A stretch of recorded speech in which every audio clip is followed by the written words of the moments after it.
Hi hello ನಮಸ್ಕಾರ ವೀಕ್ಷಕರೇ, ಸತ್ಯಪರ್ವ ನ್ಯೂಸ್ಗೆ ಸ್ವಾಗತ. ಚನ್ನರಾಯಪಟ್ಟಣ ತಾಲೂಕಿನ ಮಿನಿ ವಿಧಾನಸೌಧಕ್ಕೆ ಜಿಲ್ಲಾಧಿಕಾರಿ ಸತ್ಯಭಾಮ ಭೇಟಿ. ಹೌದು, ಚನ್ನರಾಯಪಟ್ಟಣದ ಮಿನಿ ವಿಧಾನಸೌಧದ ಕಚೇರಿಗೆ ಭೇಟಿ ನೀಡಿ ಸಾರ್ವಜನಿಕರ ಕುಂದುಕೊರತೆಯ ಬಗ್ಗೆ ವಿಚಾರಿಸಿ ರೈತರಿಗೆ ತುರ್ತಾಗಿ ಕೆಲಸ ಮಾಡುವಂತೆ ತಾಕೀತನ್ನ ಮಾಡಿದ್ದಾರೆ. ಯಾವುದೇ ರೈತರಾಗಲಿ ಮಧ್ಯವರ್ತಿಗಳ ಮುಖಾಂತರ ತಾಲೂಕು ಕಚೇರಿಗೆ ಅಲೆಯದೆ ನೇರವಾಗಿ ಕಚೇರಿಗೆ ಭೇಟಿ ನೀಡಿ ತಮ್ಮ ಕೆಲಸಗಳನ್ನು ಮಾಡಿಸಿಕೊಳ್ಳಬೇಕು. ದಲ್ಲಾಳಿಗಳ ಹಾವಳಿ ಜಾಸ್ತಿಯಾಗಿದೆ ಎಂದು ತಮ್ಮ ಗಮನಕ್ಕೆ ಮಾಹಿತಿ ಬಂದಿದ್ದು, ಈ ಕೂಡಲೇ ತಾಲೂಕು ದಂಡ ಅಧಿಕಾರಿಗಳು ಮಧ್ಯವರ್ತಿಗಳ ಹಾವಳಿಯನ್ನು ತಪ್ಪಿಸಬೇಕು, ಸಾರ್ವಜನಿಕರಿಗೆ ತುರ್ತಾಗಿ ಕೆಲಸ ಮಾಡುವಂತೆ ಆದೇಶವನ್ನ ಮಾಡಿದ್ರು.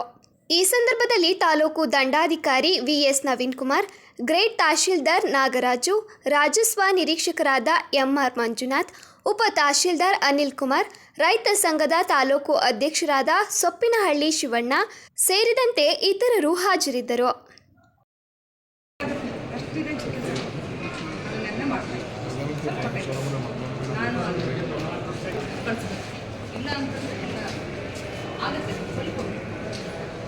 ನೋಡಪ್ಪ ಕೇಳೋದು ನಾನು ತಗೊಂಡು ಆ ನಂಬರ್ಸ್ ಎಲ್ಲ ಇದು ಮಾಡಿ ಎಲ್ಲಿದೆ ನೋಡ್ತಪ್ಪ ಯಾರು ಎಲ್ಲರೂ ಏನು ಕೊಟ್ರ